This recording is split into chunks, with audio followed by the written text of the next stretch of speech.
Estamos de volta para o último bloco do Ciência e Pesquisa de hoje, conversando com o pesquisador, com o cientista, professor, doutor Marcos Edgar Bassi, professor do curso de mestrado em educação da nossa universidade, professor de cursos de graduação da área de educação, membro do Conselho Estadual de Educação, enfim, um rol de cursos de especializações, com pós-doutorado, enfim. Professor Marcos, no último bloco nós estávamos falando, professor, da arquitetura educacional do Brasil. Nós temos o Conselho Nacional de Educação, nós temos o Ministério da Educação, o MEC, que dão as diretrizes para o país. E aí, cada estado tem o seu conselho de educação, conselhos estaduais de educação. E agora, para nos brindar com mais uma para mim, coisa nova, seria a partir desse ano, então, todos os municípios seriam responsáveis pelo ensino fundamental. Não é? Na educação básica nós temos o ensino médio e o ensino fundamental com os municípios. Como é que o professor vê isso, se realmente for assim, né? E como é que fica o aluno nessa imensa teia, né?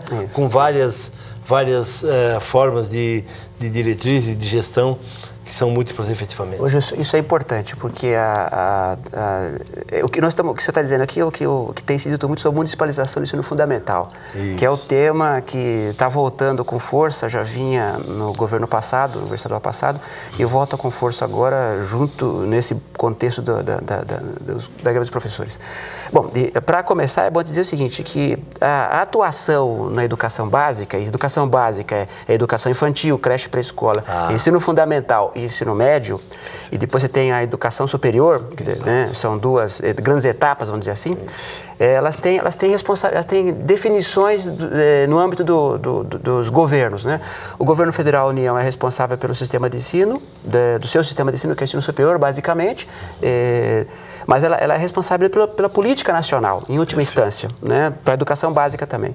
Os governos estaduais são responsáveis pelo ensino fundamental e ensino médio, prioritariamente, isso está na Constituição e na LDB, e os municípios do Brasil são responsáveis pela educação infantil e pelo ensino fundamental. Então, note que tem uma zona uma região, o ensino fundamental, também porque é de maior contingente de população, é a obrigatoriedade do Estado, ali,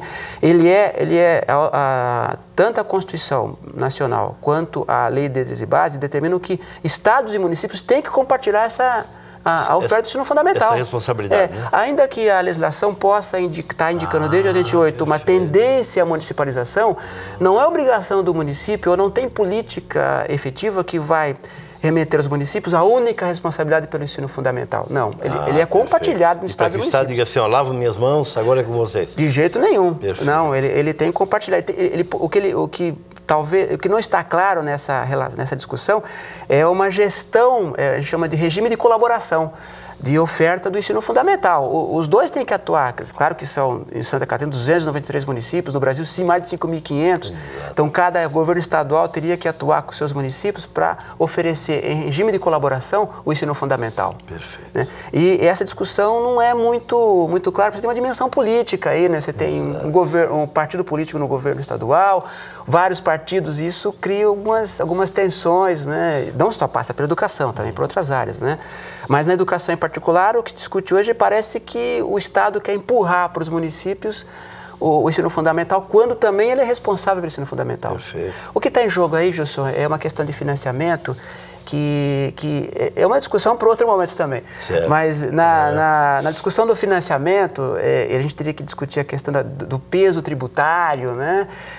A distribuição dos tributos, os governos estaduais, ao longo das últimas 2 décadas, foram perdendo espaço de recursos para a União, para a União, que começou a centralizar recursos, e para os municípios, que passaram a receber por conta do tal do Fundeb, Fundef antes, e Fundeb. À medida que eles foram assumindo matrículas, eles foram tirando dinheiro da onde?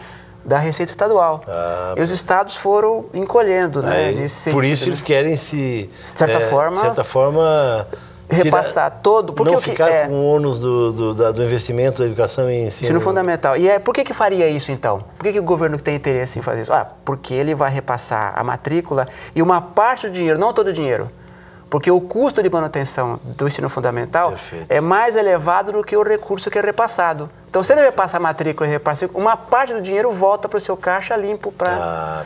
Então, eu acho que essa conversa não está ainda resolvida, né? Professor Marcos, então, sim, nós temos aí 1 minuto para fechar o programa. Eu fico angustiado porque é um tema que eu particularmente amo, né? E você que nos assiste sabe que a educação é fundamental, é básica.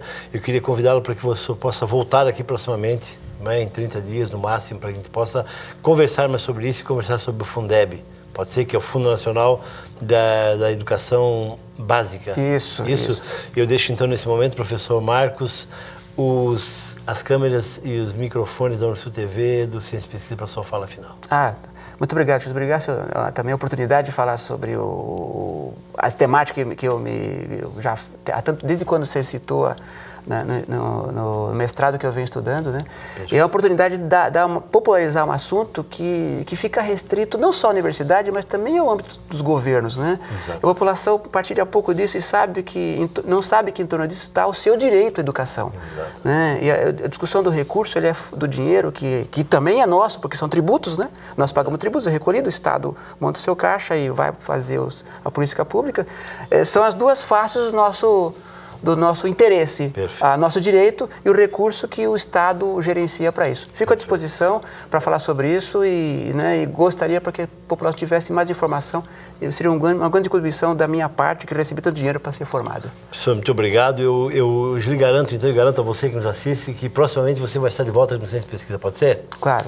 Foi uma conversa com muita honra com um cientista, professor, pesquisador, Dr. Marcos Edgar Bassi, professor do mestrado em Educação da Unisul, membro do Conselho Municipal de Educação, membro do Conselho que trata dos assuntos do Fundo Nacional da Educação Básica, do Fundeb. Você pode assistir essa entrevista no nosso blog, cujo endereço aparece aí na sua tela, enviar perguntas ao professor Marcos no e-mail ciência.pesquisa@unisul.br. Bom, nós tivemos hoje o carinho das imagens do Claudinho, do Cláudio da Rosa e de Josué de Souza, técnico Samuel Santos, produção do Edivelton e do Rui, coordenação técnica do Sérgio Souza e direção geral do professor Hildo Silva da Silva. Um grande abraço para você e até a próxima semana com mais um Ciência e Pesquisa, com certeza.